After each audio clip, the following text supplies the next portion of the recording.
Welcome to Intentional Divorce Insights. I'm Leah Hadley, certified divorce financial analyst, accredited financial counselor, and the founder of Intentional Divorce Solutions. I'll be your guide through the complexities of divorce, finance, and emotional wellness. Join me as we uncover practical tips and empowering insights to help you navigate your divorce with clarity and intention. Hi there, and welcome back to Intentional Divorce Insights. I am so happy to have you here with us today. We have a fantastic guest on. I just had the opportunity to meet Lissa recently, and I'm just excited to dive into her wisdom with you. Lissa Figgins is a former busyness owner who learned to unhurry her heart and release the need to control time, multitask, and always be doing. Now, as a scaling strategist, she helps the busy Christian business owner grow her revenue and results by multiplying the 24 hours she's been given rather than trying to manage them. When she's not helping women lead with focus and impact, you'll find her walking and talking, traveling and planning, reading and leading with dark coffee and dark chocolate close by. I love that. And the darker the better. Yeah, she's known for speaking one simple truth, and that is you have time. Welcome, Lissa. Thanks for being here with us. Thank you so much, Leah. It's so fun to be here. And I just want to say, as we get started today, I've been a time girl for forever. I've always had a planner. I've always had a checklist. I've always had all the things, right? I thought time management was a solution. It wasn't. It actually was keeping me more frustrated and stressed out about my time. But I want you guys to know, like, I literally am walking right now at this time of recording exactly through what you're working through in your life. And so I want you to know, like, I get it. And this is not just pie in the sky. This is literally what I am having to do day by day in order to not only get through the 24 hours, but also make sure that I'm making the important decisions I need to in this time of life. So it's not going to be a lot of theory. It's going to be like what actually works. So I wish I could say that. I didn't know what it feels like, but I actually do. Yeah, no. And that's good to know, I think, for people, because a lot of times people are kind of talking about this stuff, but like, for a lot of people, when they're going through a divorce, I've heard it over the years so many times, they'll tell me, I feel like I have another part-time job or I have another full-time job on top of caring for my family and doing my regular responsibilities and all of this. It can just feel like a tremendous amount of weight that there's never enough time, even when you feel like you're doing everything that you can to keep up. So, Lissa, talk to us about what's going on with people. Why are they experiencing that? Yeah. Well, I mean, I think, let's be honest, even before you were in the season, you were probably saying, if I had time, when I have time, if only I had time. It feels like time just seems to be this like elusive thing that's always a little bit further than we can reach. There never seems to quite be enough. And we're always chasing what we don't think we have. And then enter a season like, what you and I are both in, listeners and I, we're walking through something that is consuming a lot of time. And what I find is I describe it to people, you've got the logistical side of things that are taking up time, a lot of paperwork, a lot of correspondence going on with different people, maybe responding to, conversations and messages. And then you've got the emotional side of things that is taking time, right? And here's the thing that didn't change was the 24 hours you get. I call it like your bucket, right? So think about like your time as a bucket.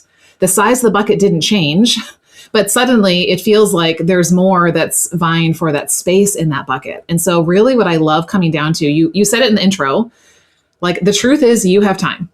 God laid 24 hours in front of each and every one of us this morning, like he did yesterday, like he will tomorrow, right? We can't change that no matter how much we want to. So that really isn't the choice, how much we have. It's what are we doing with it? And this is why I love to say it's not really a time problem, it's a decision problem.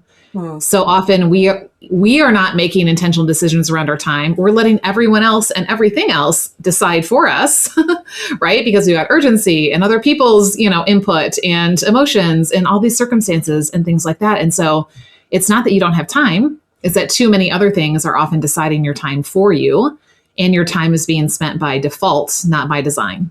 And in any season, that can be exhausting. But I think especially in this season, we have to make intentional decisions around what we are doing with that time, because it is our greatest asset. It is how we're actually going to, move the ball down the field, is by taking time to do the things that really matter in the season that we're in and what's in front of us. Yeah, absolutely. And, for so many people, they really are trying to just hold everything together and get through this on top of it, right? And so just to what you're speaking about, Lissa, bringing that intentionality to it, acknowledging that you're in a difficult season and it's okay to say no to some things, right? Like there might just not be enough capacity right now for you to do everything that you were doing before. I know I had to make a really difficult decision. Last year, I was super involved with our local NABO chapter, which is the National Association of Women Business Owners. And I was on the board and serving in the capacity of Director of Corporate Partnerships. And I know that's such an important role. And I cared deeply about our chapter, but my mom got really sick and my mom passed away. And, dealing with kind of her estate after her passing and everything that came along with that, it was too much. And it was like, yes, I absolutely love this organization, but I had to recognize for myself that this is a season that I need to just pause and really acknowledge what is most important to me in this moment. And that made some tough decisions, right? And that meant stepping back for me. But I'm so glad I did it. And I think the chapter was so wonderfully supportive and acknowledging hey, this woman's got a lot on her plate right now. She might not be the best one to have this responsibility in our chapter right now either, right? So I think it's important to acknowledge where we're at.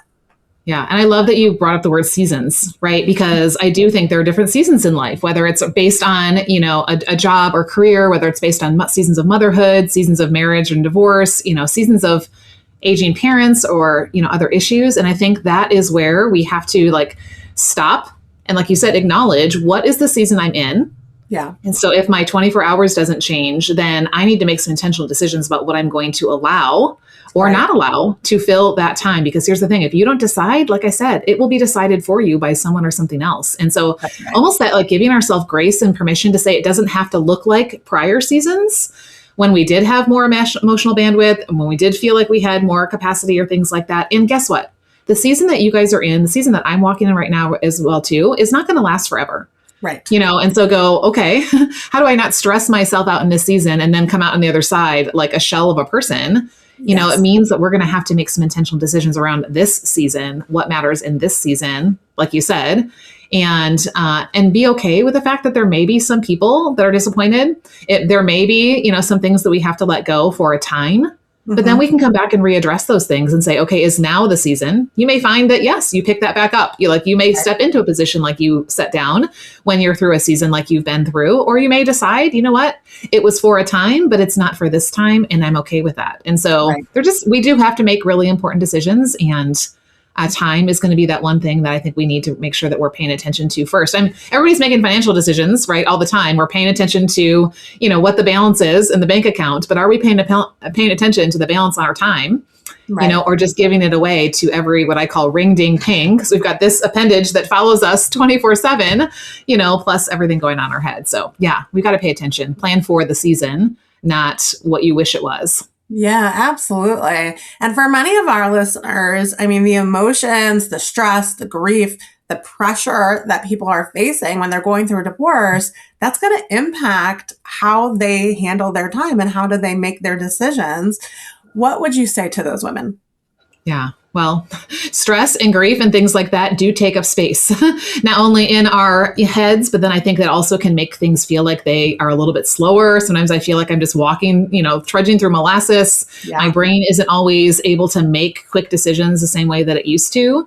And what happens is I think everything starts feeling important, right? Everything feels urgent. It's not really clear. We move from being choosing to be more reacting.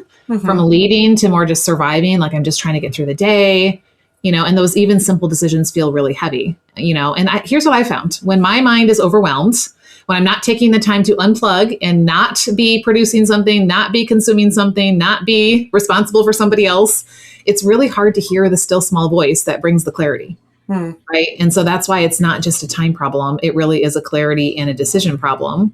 And we need to be able to take those times to push pause and just really be able to hear what's going on so we can make those right decisions. Absolutely. I literally just wrote about this in our newsletter that went out last week. So at the time we're recording this, this is the newsletter that went out last week.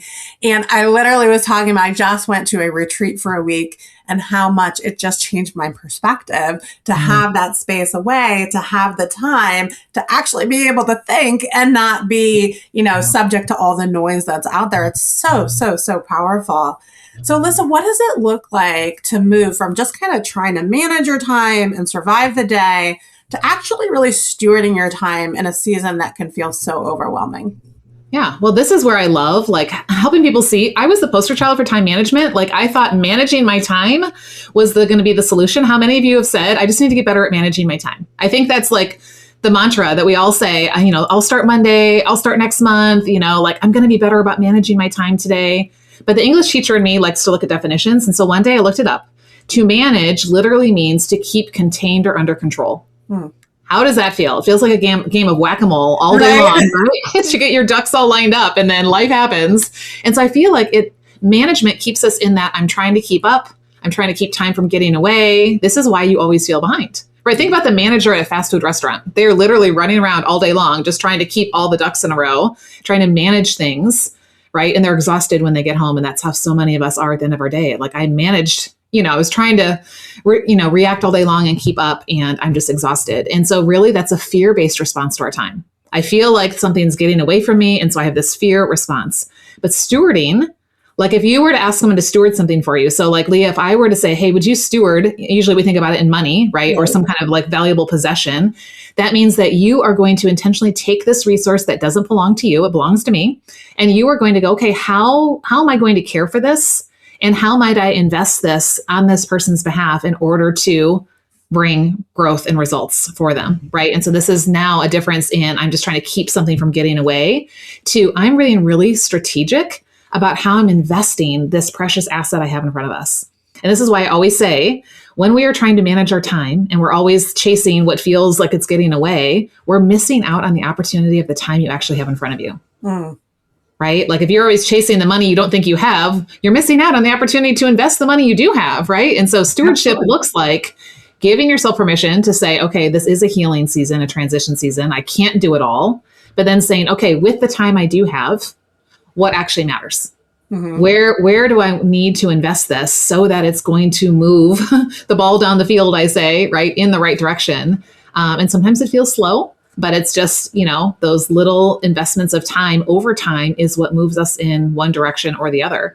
And so here's where it comes down to recognizing our time is valuable and asking what is the best use of it right now? Not what feels urgent or what do other people want me to do with my time, right? But what is actually most important and actually going to move me in the direction that I need to go. Yeah, that's such a powerful shift. It sounds subtle, but it really isn't when you actually think about what does that mean. And I know for a lot of our listeners, right now, everything feels urgent, right? I mean, getting back to your attorney, responding to your soon-to-be ex, your kids have stuff, everything feels urgent right now if you are in a season of divorce. And I totally get that. And I would love for you to talk a little bit about how our listeners can really discern what actually deserves their time and attention right now and what maybe they can put to the side. Yeah. Well, we've already made a couple of shifts. And here's what I always tell people. I love a good planner. In fact, I have a planner that I created and I put together the best of what all the planners I tried all the years and stuff like that. So we can link to that at the end. But if and until you really get clear on the inside of what matters, it's not going to matter what you put on paper. Right. And what I found is there are 3 shifts that need to happen. We've already talked about 2 of them. One of them is stop saying you don't have time. You have time. If you ever don't believe it, open up your phone, go into that screen time number and read that number out loud, right? That's always the reality check that I'm don't tell me you don't have time. You do, right? And think about how much time did I give to this one thing, right? That second shift is when we just talked about going from trying to just manage your time, that fear-based response, to stewarding your time, which is that faith, I'm looking for how I can use this to move forward. And then the last one is really changing the question you ask around your time. What do you think? I'll ask you, Leah. What do you think is the most often asked question that we, kind of maybe it goes in our head or whatever throughout the day? If we look at our watch, the phone, the number on our computer, on our phone, things like that. What do you think is that question that comes to mind around our time? I have no idea. Well, there are a lot, but I think they all kind of boil down to what time is it? And as soon as you go, what time is it? You're like already like, I'm behind. I got to like pick up the pace to, get where I think I should be. And so this last shift is really subtle as well, but it's so important to go from what time is it? Because that's the urgency, right? To what is it time for? Actually, again, it slows you down, just like that stewardship slows you down to, oh, I actually have something in front of me. Now I need to make a decision about what it's time for. Not what do I have to do, not what's yelling the loudest at me, but actually what matters right now. And so I love saying like, you can literally do this in the moment, right? So if I feel myself being scattered, like I feel like my brain is going in a million directions, I run a business, I'm coaching clients, I'm serving at my church, I'm navigating all the divorce stuff, things like that. I would literally just stop and pause and say, Lissa, what is it time for in this moment? Like, and that brings me back instead of like trying to multitask to all these things. I think multitasking is our superpower. I call it kryptonite. It weakens our focus. And then probably that paperwork is going to take twice as long, or that decision you make is going to, be put off or things like that. So it's really going, okay, what is it time for in this moment? And then choose the next right thing. And if you give that your full focus, even if it was just for 5 minutes, you will be able to then move on past that thing onto whatever the next thing is. Right. And so I think that is so important that we're always coming back to what is it time for right now? Because we are in this state of like, heightened sense of urgency in so many areas. And then we may be chasing squirrels that really aren't going to take us in any good direction. So that could be a really great way to kind of reset. Better yet, ask that question at the beginning of your day, right? Before you get into the chaos of the day, hey, what is it time for today? And that's something that, I can lay out for you in just a minute about what that might look like. But, and ideally, maybe even before the week starts, hey, what are some things that it's time for this week? And then deciding ahead of time, where is that going to live in my week? So that way I'm not holding it in my head. Like I need to get to this, living off a to-do list. But I already know, hey, for example, I've got some paperwork I need to work on for my attorney. So guess what? I've already put that in and I don't have to worry about it in the middle of doing an interview because I know I already have time set aside for that right later on. So yeah, I want to come back to one of the points that you made that I think is so important for people to think about. We have a membership program called the Empowered Sisterhood. And every week we meet, it's a casual coffee chat that we do weekly. But at the end of each coffee chat, we always have our members share either a goal or an intention for the coming week. And one of the things that I've really witnessed, what you were talking about before, Lissa, where sometimes when we're putting something off, we actually are taking a tremendous amount of time to complete it because of all the mental energy of like procrastinating and finding other things to do. And just once we even sit down to do it, not wanting to do it and having it take 3 times as long as it needed to take to begin with. Right. And that's completely and totally common. And what I have seen that's so powerful is these women just acknowledging and stating like, hey, this is what I'm going to do for this week. I'm committing to all my other sisters in the chapter. And then when we get together next week, I have that accountability in place. It's like so simple. It's literally just stating that you're going to do it and having somebody acknowledge that you stated that you're going to do it. But it's so powerful. Statistically, get this. If you think about the fact that you need to do something, 10% chance you're going to do it. If you write it down, 42% chance you're going to do it. Okay, that's pretty good. If you share it with somebody else, you're up to like 74%, I think it is. Excellent. And then if you get weekly accountability, which is why I love that you're doing that, now you're up in the 96th percentile. Yeah, that thing is going to happen. And guess what? I do an accountability call with my clients every Monday as well. They're all business owners. And so we're talking about, hey, what's moving the needle in your business this week? And what are you going to focus time on? And guess what? There are weeks when like life happens and you come back and you're like, yeah, this is what I said last week, but I didn't. And that's part of the process too, is like recognizing it is okay when something doesn't go as planned, when, I do drop the ball, but we just don't want to stay in that place, right? So then how do we come back to, okay, what does matter? And what was it that took the time away from that last week? A lot of times we haven't decided what matters, then we haven't decided where it lives, and then we haven't decided that it's important enough to protect it, right? And we just leave ourselves open to everyone else. It's like, I talk about like, if you had a garden, this is the time of year, a lot of people are getting their gardens ready, right? None of your neighbors are driving by saying, oh my goodness, she's so selfish if you put a fence around it, because you're going to keep like the rabbits and the deer out. Like they're like, oh, look, she's planting a garden and she wants to protect what's inside so that it can actually grow. Right. And I think that we think that boundaries around our time are selfish or harsh or things like that. And really, when we allow anyone and anything to have access and come running through, anytime they want, then yeah, those things that matter are going to get trampled and they're not going to be able to grow or flourish or move, in the direction we want them to. Yeah, absolutely.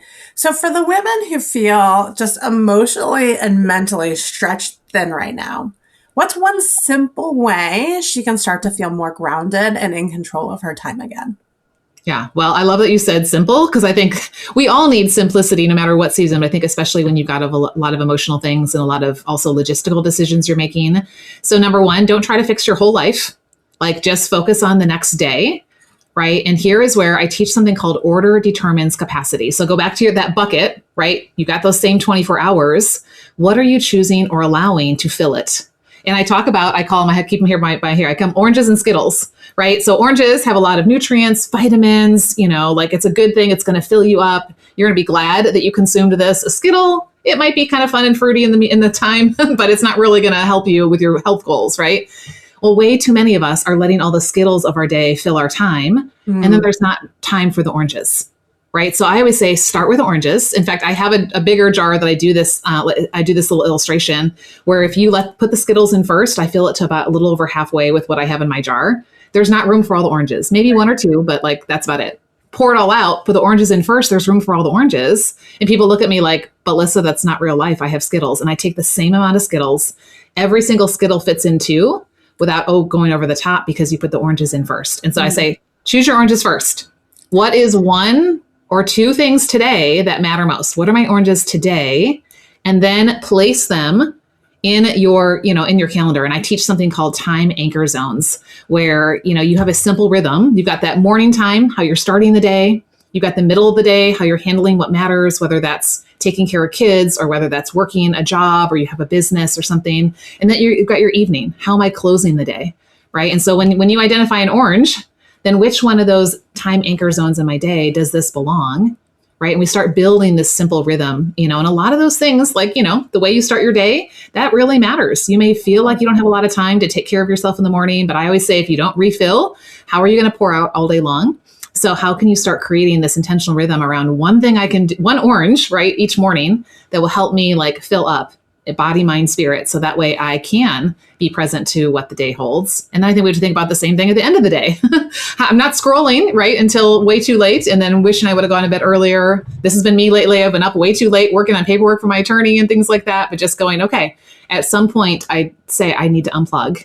Because now I need to rest, right? Or do some journaling or reading or things like that. And so we start building that daily rhythm of how do I start my day?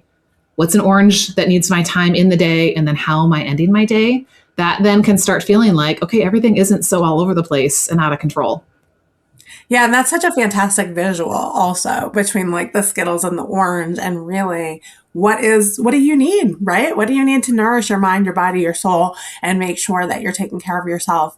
And that way you can be there for other people, because otherwise, when you're not really figuring out what matters, what you need, then you're exactly right. Everybody else then dictates what that looks like. And that's, the opposite of being intentional in terms of coming up with solutions and things that are going to be meaningful for your life going forward. So I'm so glad that you have really brought this to the light, Lissa. Now, I know you have a fantastic resource for our audience. Tell us about that.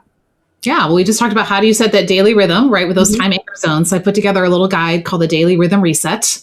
Just going to tell you, it is not another time blocking planner or system that will make you feel bad that you can't keep up. I've tried all those. Time blocking doesn't work because it's just way too tight and to-do oriented and just always makes us feel behind. So instead, I'm going to teach you, what does it look like to anchor your time in time anchor zones? Think about what a boat does, right? When you drop anchor, it is keeping that boat from drifting. Right. But there has to be enough give in that line so that boat can respond to the wind and the waves. Otherwise, it will smash into the dock or it will break away or whatever. And so we have to do the same thing with our time. We need to have some light structure so that we don't drift into, all kinds of waters we don't want to be in. But we also want to make sure we've got some margin to be able to, to respond to what's coming. And that's going to help you feel more grounded, know what to focus on, what it's time for, and stop reacting to everything coming at you or feeling like I have to do it right now because it feels urgent. So we're going to kind of start anchoring your time. And you can grab that at redeemhertime.com/rhythm. And we'll start building that daily rhythm where you're asking the question, what is it time for? And then plugging it into those time anchors in your day. Excellent. So we will be sure to include a link to that down below in the show notes, along with the planner that Lissa mentioned earlier on in the show as well. And Lissa, if people want to just learn more about you or connect with you online, what's the best way to do that? Yeah, well, I love hanging out on my podcast. So I love that you guys are listening to this podcast. You probably love having something in your ear when you're doing dishes or out for a walk or getting ready in the morning. So the Redeem Her Time podcast is my favorite place to hang out because that's where we can have conversations around what does it look like when we're in messy seasons of life? What does it look like when we're trying to juggle multiple roles? And I come at everything from a faith perspective. So how does that really shape where our time goes and how we approach it from that kind of perspective as well. So yeah, come find me at the Redeem Her Time podcast. It'd be fun to hang out over there. Excellent. Thank you so much for joining us today. I know you have a lot on your plate these days, and I really appreciate you taking the time to share your wisdom with us. Any final words you want to share with our audience today? Yeah, I think it's really just coming back to that really simple phrase that I want to be ringing in everyone's head, and that is you have time. I think we get in this season, we're so wanting to be on the other side of it. We have so many things coming at us as we're trying to navigate, kids or work or the things we're already doing, plus all this other stuff. And it can feel like I just don't have time for all of this. And then, like you said, it'd be really easy to just kind of push things off or cave in some areas because we feel like we didn't have time to really address it well. So whenever you feel like, oh my goodness, I just don't have time, and that starts creeping up there, like, I just want you to slow down and be like, wait, Lissa and Leah had this conversation and they said, you have time. And then from that settled place, now ask that question, what is it time for? And you're going to see such a difference in just like, okay, I don't feel like I have to react to everything. Now I can really prioritize the things that matter. And guess what? A lot of those Skittles are going to kind of drop off the radar because they won't really matter as much as they felt like they did before. Yeah, I think that's the part that people are surprised by, that once you do bring intentionality to this, you are going to find that there are some things that are easier to let go because they just are not as important as maybe they once seemed, or maybe they once were, right? Again, we're all going through different seasons and you're going to have different priorities in different seasons. That's okay and totally normal. So Lissa, I would think you'll be thinking about your next season. I just want to say this real quick. Yeah. Like the things that you're wishing you had time for right now that you feel like I just don't. It's okay to grieve the fact that you don't have time for something that you maybe really want to. So put it on, put it in some place and set a reminder on your phone, when you think you're going to be past a certain point, that you can revisit that and say, hey, is it time for this now? And I think we can just, when we know that there will be a time for it down the road, I think that makes it a lot easier to, be able to put that in a different bucket right now if we have to. So. Absolutely. That's a fantastic point. And I know a lot of you who are experiencing a lot of changes may be grieving things that you had envisioned for your life with your partner. And maybe that's looking different now going forward. And that doesn't necessarily mean bad, right? The new vision can be beautiful and amazing and exciting. And we can put all those things down that we want to make sure that we have time for and we're prioritizing in our lives. So again, Lissa, thank you so much for being here with us today. And for our audience, thank you for joining us. And we will see you next week. Thank you for joining me on Intentional Divorce Insights. It's a privilege to share this time with you. I hope each episode offers valuable guidance to navigate your journey. If you find our content helpful, please leave a review to help others discover the benefits of intentional decision-making in divorce. Until next time, take care and continue to embrace your path with intention.